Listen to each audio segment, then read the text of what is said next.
Bonjour à tous, merci d'être présents. Pour commencer, du coup, on va parler aujourd'hui de centralisation heu et d'exploitation des données et je vais juste commencer par introduire la société. Donc nous, on est Integral System, on est une société lyonnaise qui a été créée en 2003.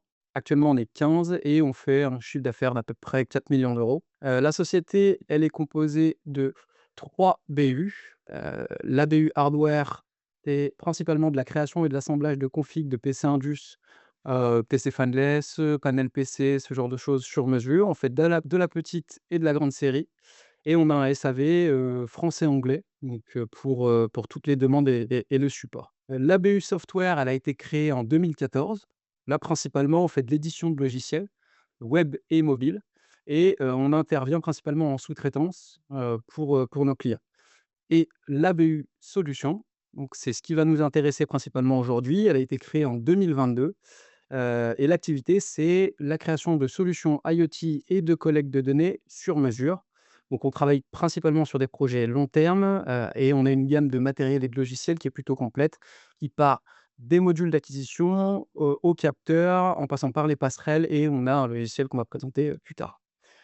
Pour ma part, donc je m'appelle Redouane, je suis ingénieur de formation et responsable de la BU Solutions depuis 2022 et ça fait 6 ans que je suis chez Integral System. Ça fera 6 ans dans 5 jours exactement parce que j'ai intégré la société le 1er juillet 2019. Alors pour commencer, on a sorti quelques statistiques issues de notre activité.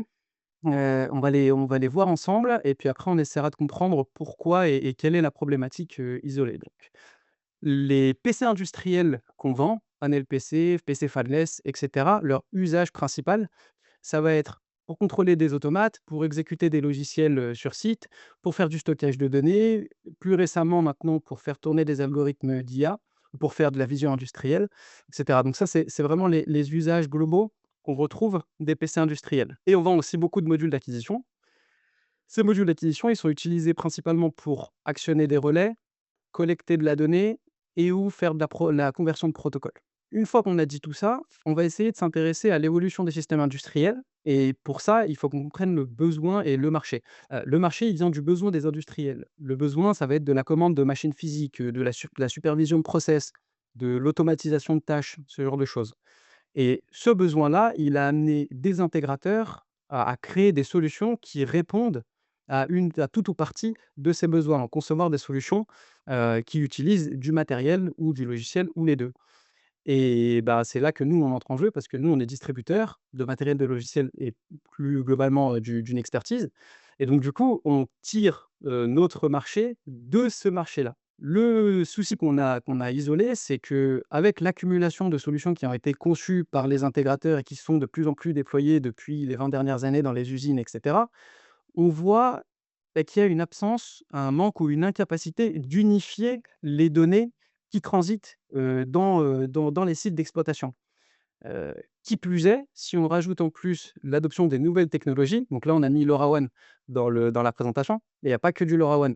C'est aussi, les nouvelles technologies de collecte de données, donc LoRaWAN, NB-IoT, LTE-M, 4G, 5G, donc toutes ces technologies-là, elles permettent de collecter de la donnée. En tout cas de la donnée qu'on récupérait et qu'on n'exploitait pas avant. Ça peut être, de la température ambiante, de l'humidité, des vibrations, des distances, de l'ouverture-fermeture, des angles et cetera et donc on rajoute encore une couche supplémentaire de collecte de données à plusieurs systèmes qui fonctionnent déjà en vase clos et on étend encore ce gap d'unification qu'on a constaté. Donc la problématique aujourd'hui, c'est comment réunifier et centraliser les données qui circulent dans les sites d'exploitation pour créer de la valeur. En tout cas, nous, on n'a pas la prétention de le faire tout seul. On a plein d'outils et plein de choses qui nous permettent de le faire, mais c'est en travaillant en partenariat avec les intégrateurs ou avec les équipes dédiées chez les industriels, on aimerait, tendre vers, ce type de solution-là. Donc la réponse qu'on apporte aujourd'hui par rapport à cette problématique, c'est IoT Edge.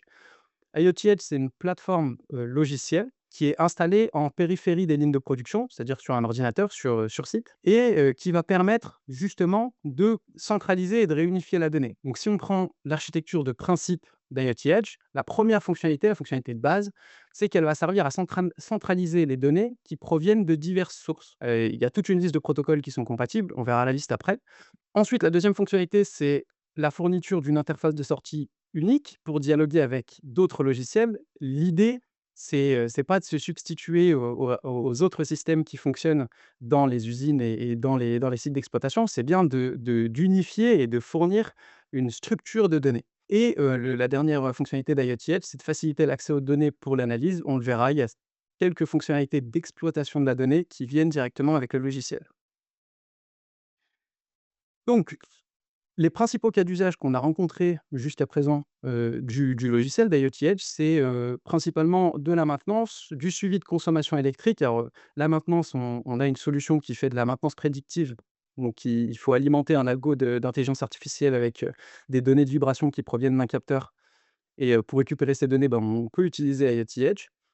Pour la consommation électrique, bah, par exemple, pour faire de la cartographie de consommation pour essayer de repérer à quel endroit du site d'exploitation on va consommer un peu plus d'énergie, et comparer, aussi ces consommations avec la consommation totale de la facture d'énergie. On peut faire des cartographies, et sinon on a d'autres cas d'usage où, certains intégrateurs utilisent, IoT Edge comme plateforme IoT, comme hub de données pour collecter, de plus en plus de données et après soit les rediriger vers leur site, leur logiciel. C'est un logiciel qui est installé, comme je disais, en périphérie des lignes de production, donc dans l'Edge. Et pourquoi on va l'installer dans l'Edge? Parce qu'on s'est rendu compte, il existe aussi une version cloud, on va en parler après, mais on s'est rendu compte qu'il y a une problématique de sécurité des réseaux, déjà. C'est-à-dire que l'une des problématiques qu'on rencontre et on va en parler aussi avec les normes de réglementation, c'est, l'accès à internet. Il faut que, chaque port de chaque machine, chaque protocole qui est utilisé soit validé par l'IT, de l'entreprise, de l'industriel et cetera, pour qu'un PC ou un logiciel ou un système soit inclus. Donc on définit un scope un peu moins large que d'envoyer des données à travers internet. Ensuite, la conformité réglementaire, ben, les normes NIS2, CRA qu'on voit arriver en Europe, il faut les prendre, en amont du processus de traitement et d'exploitation des données. Puis après, on a quelques contraintes à l'utilisation du cloud, on verra après, et ça permet aussi de faciliter l'accès aux données. C'est-à-dire que, si on déploie un logiciel sur un PC, qui a des ports com et cetera, et ben, on va être en capacité de discuter avec des équipements qui utilisent des liaisons série, du RS485, ce genre de choses, pour collecter de la donnée directement. On n'aura pas besoin de convertisseurs, on n'aura pas besoin d'équipements supplémentaires. Voilà. Qui dit utiliser le logiciel dans l'Edge, dit choisir une plateforme matérielle et pour choisir une plateforme matérielle, on va, prendre en compte 3 paramètres, 3 grands paramètres. C'est ces paramètres qui vont conditionner le choix de la plateforme matérielle. Donc le premier, c'est le paramètre de puissance. Combien d'équipements on va vouloir connecter, sur le logiciel? Quelle est la fréquence de lecture qu'on va vouloir mettre en place? Quels sont les calculs intégrés? Quelle est la latence qui est admise? Est-ce qu'on veut travailler à la dizaine de millisecondes? Est-ce qu'on veut travailler à la centaine de millisecondes? Est-ce qu'une récupération toutes les secondes suffit? Et cetera. Le deuxième paramètre, c'est un paramètre plutôt fonctionnel. C'est ce qu'on a mis, paramètre d'usage et de connectivité. C'est, est-ce qu'il va y avoir besoin d'une connectivité réseau spécifique sur l'ordinateur pour, dialoguer avec certains équipements? Est-ce qu'on a besoin de ports com? Est-ce que l'ordinateur, il va faire, office de simple passerelle? Est-ce que sur cet ordinateur, on va déployer plusieurs logiciels, donc on a besoin d'un peu plus de puissance? Et cetera. Et enfin, les paramètres opérationnels où là, bah, c'est, on va dire, les paramètres classiques du choix d'un ordinateur industriel. Est-ce que l'ordinateur va fonctionner dans des températures extrêmes, que ce soit en négatif ou en positif? Quelle est la durée de vie prévue de ce matériel-là? Est-ce que l'environnement est poussiéreux? Quelle est la pérennité de la solution que vous voulez mettre en place? Et cetera. On retrouve aussi la criticité du stockage, on met en place généralement une architecture, RAID pour le stockage, en règle générale dans nos PC. On revient rapidement sur le cloud. Il y a un environnement cloud. L'environnement cloud, il a plusieurs avantages et surtout, on va l'utiliser dans quelques scénarios spécifiques. Le premier avantage, c'est que le déploiement est très rapide. Il y a peu d'investissement initial parce qu'on n'a pas besoin d'acheter un ordinateur pour installer le logiciel et d'aller l'installer sur site. Et donc, on a moins de frais d'infrastructure. Donc, utiliser la plateforme cloud, ça va être intéressant dans le cas où vous voulez mettre un proof of concept, où il y a pas ou peu de budget et qu'on souhaite déployer quelque chose pour, voilà, prouver et mettre en place quelque chose qui fonctionne. Il y a aussi une notion de géographie. Si jamais vous avez plusieurs sites espacés géographiquement et vous souhaitez centraliser les données qui viennent de plusieurs sites d'exploitation, Vous pouvez utiliser IoT Edge dans le cloud, c'est un bon usage. Vous pouvez aussi déployer IoT Edge sur un serveur cloud privé, parce que nous, on a une offre SaaS. Vous avez aussi la solution de le déployer dans un cloud privé. Quelques inconvénients néanmoins, généralement pour dialoguer avec les équipements qui sont sur le terrain, donc des équipements Modbus ou des capteurs LoRaWAN ou ce genre de choses, on va avoir besoin d'une passerelle IoT. Et cette passerelle IoT, elle va envoyer ensuite les données qui sont physiquement sur le site vers le cloud à travers internet. Ce qui veut dire aussi qu'on a besoin d'une connexion internet et on retombe dans le premier cas que je mentionnais, à savoir, il faut le faire valider par l'IT parce qu'on va ouvrir un port ou on va ouvrir une connexion internet depuis l'intérieur de l'usine ou du site d'exploitation. Ensuite, il y a des frais d'abonnement qui sont abordables et on va avoir des limites de stockage, dans le cloud, notamment et je reviens aussi sur la latence, c'est-à-dire que si vous passez par l'offre, cloud, la latence minimale qu'on va accepter, enfin maximale qu'on va accepter, c'est 1 seconde. On ne pourra pas descendre au-delà. On ne pourra pas travailler à la milliseconde ou à la centaine de millisecondes. Si on discute maintenant des fonctionnalités en elles-mêmes du logiciel, on va avoir 2 pans de fonctionnalités. Le premier pan, ça va être la centralisation, la collecte de données. Donc la collecte de données multiprotocole, comme je le disais, juste après, on va voir la liste des protocoles qui sont compatibles. Le stockage et l'horodatage des données et le transfert vers d'autres, logiciels ou systèmes qui est en fait un peu la philosophie, hein, du logiciel, de pouvoir, centraliser et transférer tout ça. Un autre pan de fonctionnalité, c'est l'exploitation. Donc, on va pouvoir faire du calcul d'indicateurs basiques. On verra après comment on fait. On va pouvoir créer des tableaux de bord aussi pour faire de la visualisation et mettre en place des notifications d'alerte fonctionnelles via différents canaux de communication, des emails, SMS, WhatsApp, et cetera. On va passer un petit peu en revue ces fonctionnalités-là. Donc, pour les protocoles qui sont compatibles avec le logiciel, vous avez toute la liste ici. Modbus, RTU ou TCP, HTTP, MQTT, et cetera. Dans le cadre d'un Modbus et qu'on veut lire sur des données en RS 485, eh bah, il faut prévoir des ports COM sur le PC, c'est ce que je disais précédemment. Et on a mis en gras LoRaWAN, justement parce que le protocole LoRaWAN n'est pas pris en charge par défaut dans le logiciel, mais plutôt le protocole MQTT. On verra après un petit schéma d'architecture pour vous expliquer comment ça fonctionne. Et oui aussi, on peut récupérer des données qui proviennent de bases de données, donc il y a un driver ODBC, donc des données qui viennent de SQL Server, MySQL, PostgreSQL, Oracle, et cetera. Donc ça permet aussi d'aller chercher dans des bases de données qui se trouvent sur le réseau, des informations supplémentaires. Un morceau qui est important à comprendre, c'est l'architecture de collecte de données du logiciel d'IoT Edge. Dans IoT Edge, on va définir des modèles et dans ces modèles-là, on va spécifier les paramètres qu'on veut récupérer. À partir de ces modèles, on pourra créer plusieurs instances de nos équipements. Quand on définit des modèles, on a 2 choix. Soit on crée des modèles qui sont basés sur des équipements physiques, par exemple un module d'acquisition, un ADAM 6060, le modèle que je vais créer, c'est l'ADAM 6060. Soit on crée des modèles qui sont contextualisés par rapport à un projet. Exemple, d'un aéroport où il y a 5 tapis roulants, et bah, je peux créer un modèle qui s'appelle tapis roulant et dans ce modèle-là, je vais dire pour mes tapis roulants, je vais récupérer la température du moteur, la puissance du moteur, l'état, on-off du ventilateur, voilà, ce genre de choses. On choisit l'un ou l'autre des modèles pour créer nos données, sachant qu'on peut aussi les mixer et utiliser les 2 en fonction du besoin. Bah, là, j'ai mis une capture d'écran de l'interface du logiciel. Donc là, on a créé un modèle, le WISE 4010, qui est un modèle basé sur un équipement existant. Le WISE 4010, il propose 4 DI, 4 DO. Voilà, on peut voir dans le logiciel qu'on a juste, rajouté 4 DI et 4 DO. Et si on prend par exemple le modèle contextualisé, donc l'exemple du tapis roulant que je mentionnais, et ben, on a créé plusieurs paramètres, la température, la puissance, le statut du moteur, le statut du ventilateur, qui sont relatifs au contexte et au projet. Et donc là, on a la liste des modèles qu'on a créés pour cette petite démo dans le logiciel, où on voit que, bah, on peut créer aussi bien du tapis roulant, mais aussi bien, des ADAM 6060, le eGreen qui est un capteur de courant, qui fonctionne en LoRaWAN.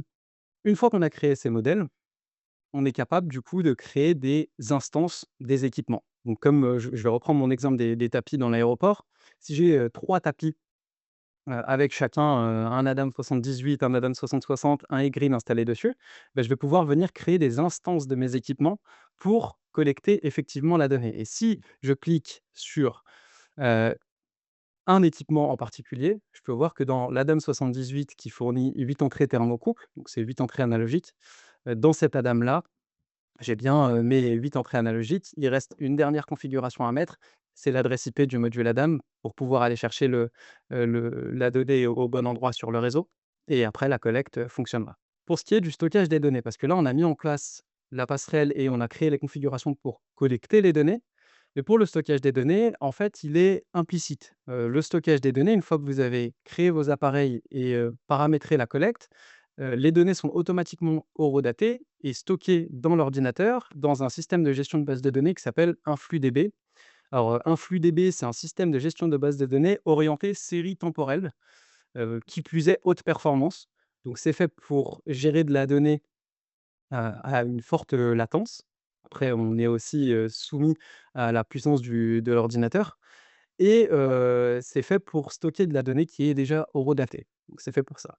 Ensuite, le transfert de données. Donc on a fait tout ça dans l'objectif de centraliser, de réunir la donnée pour pouvoir potentiellement la transférer, l'envoyer à un autre logiciel, un MES, un EMS, un ERP, un WMS, peu importe.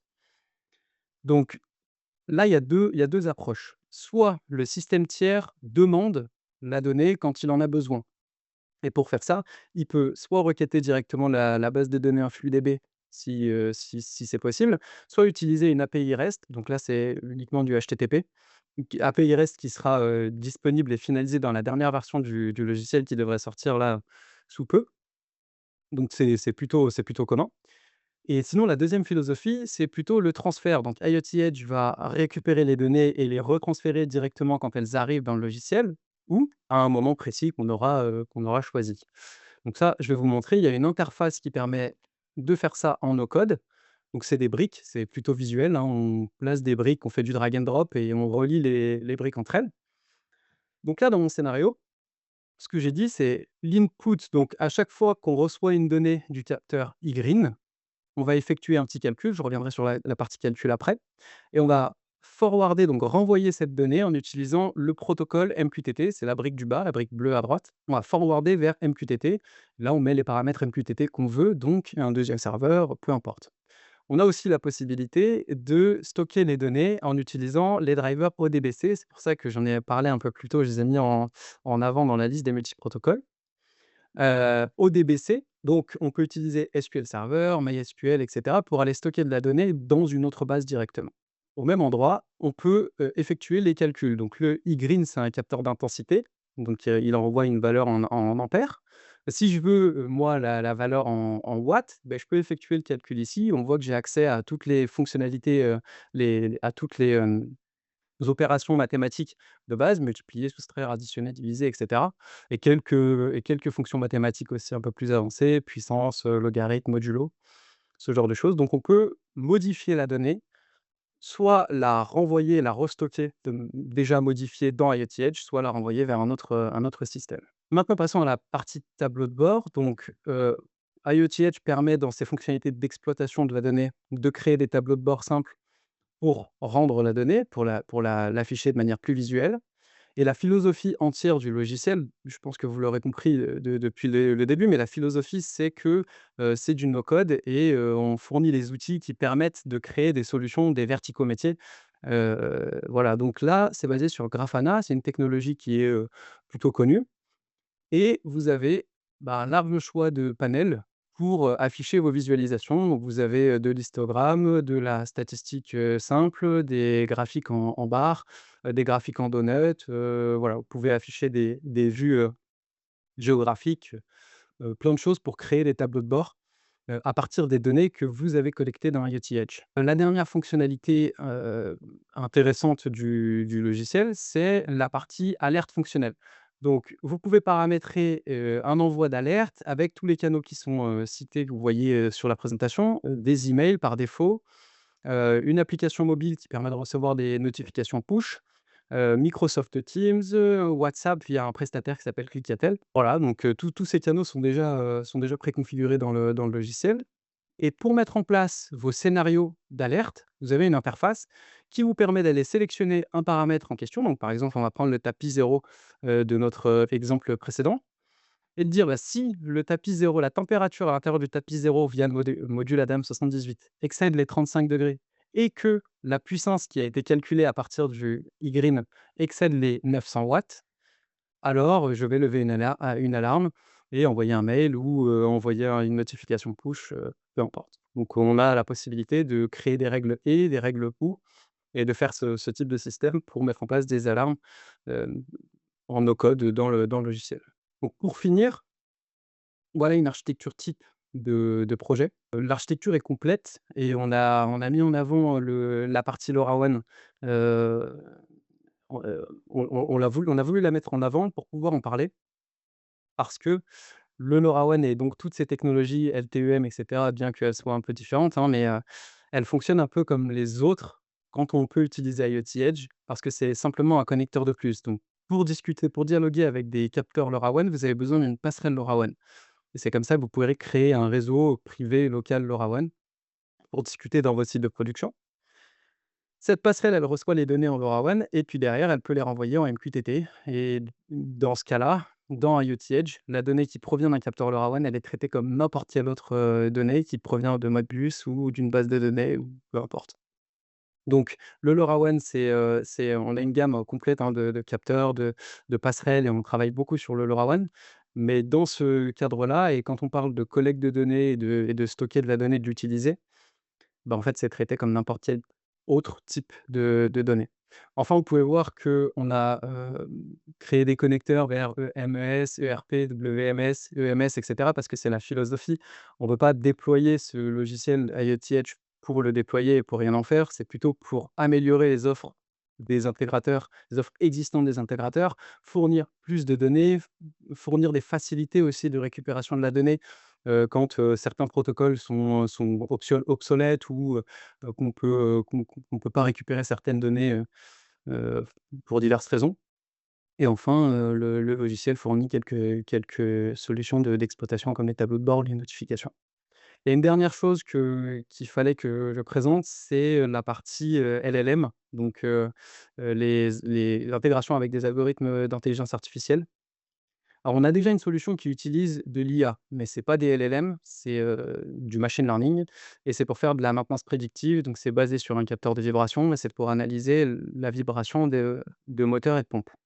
Donc ça, cette solution, elle fonctionne avec IoT Edge. Hem, on voit beaucoup arriver les LLM, l'utilisation de l'IA et cetera, mais on trouve pas forcément beaucoup encore de cas d'usage. Par contre, en mettant en place IoT Edge, ça permet déjà de structurer la donnée et de se créer la passerelle, la plateforme qui permettra d'alimenter un algo d'IA, de le faire analyser certaines données qui sont déjà à peu près structurées et de récupérer le retour de l'algo d'IA pour le faire passer dans les systèmes et dans les logiciels qu'on utilise déjà dans les sites de production, dans les entreprises et cetera, type MES, ERP, WMS. Donc en fait, en déployant une architecture comme ça, on se donne le droit, on se réserve le droit d'évoluer et de mettre en place un LLM de plus ou un logiciel de plus pour effectuer une couche de calcul supplémentaire et spécifique et enfin le retourner dans le système de gestion classique de l'entreprise, de l'industrie. Je vais passer à la partie questions. Est-ce qu'on peut paramétrer nos équipements connectés via un smartphone avec vos dashboards? Paramétrer nos équipements connectés via un smartphone, oui. Alors en fait, c'est vrai que j'ai pas précisé ça, mais le logiciel IoT Edge, c'est un logiciel qui est client léger, donc vous pouvez y accéder via un navigateur web. Donc vous pouvez y accéder via un smartphone. Par contre, c'est pas particulièrement adapté à l'usage sur smartphone. Mais vous pouvez le faire et par contre pour la partie tableau de bord, là, il y a une adaptation prévue pour afficher les tableaux de bord sur smartphone donc là-dessus, oui. Par contre paramétrer les capteurs, un peu moins. Mon installation de capteurs et filaires, est-ce compatible avec votre solution? Oui, bien sûr, à condition d'avoir les bons ports COM, sur le PC. Quelle est la différence avec Node-RED? Alors, Node-RED, c'est un logiciel qui est, open source et qui permet de faire, plein de choses.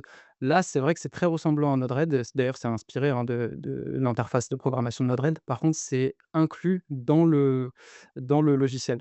Donc en gros, ça fonctionne pareil que Node-RED, sauf que sur Node-RED, vous pouvez, ajouter des plugins qui ont été développés par la communauté et cetera, c'est un projet open source. Là-dessus, non. Mais par contre, dans l'usage et dans la philosophie, c'est la même chose. Est-ce possible de parser un JSON reçu par MQTT? Oui, Tout à fait. Alors en fait, vous avez un module, c'est vrai que j'ai pas présenté, mais j'ai pas eu le temps de présenter, mais vous avez un module qui permet de prendre, n'importe quelle chaîne JSON et de la convertir dans un format en JSON aussi, qui est attendu par IoT Edge. Donc vous avez soit le choix d'envoyer directement la donnée au bon format dans IoT Edge, c'est un format JSON, soit dans IoT Edge, vous pouvez parser heu, la chaîne reçue en MQTT. Tout à fait. Pouvez-vous nous transmettre la présentation à la suite de ce webinaire? Oui, oui, bien sûr, bien sûr. Je vous enverrai, la présentation, vous aurez de toute façon le replay si vous voulez avoir le PDF, je peux vous l'envoyer. Est-ce qu'il y a de l'envoi de rapports automatisés? Les dashboards? Mais via quel canal? Via email, via ce genre de choses? Vous pouvez exporter les dashboards en format CSV ou en Excel ou ce genre de choses. Par contre, automatiser les envois des exports, je suis pas sûr. Je vous remercie pour la participation et puis, ben, n'hésitez pas à nous contacter. On sera ravis d'avancer avec vous sur vos projets.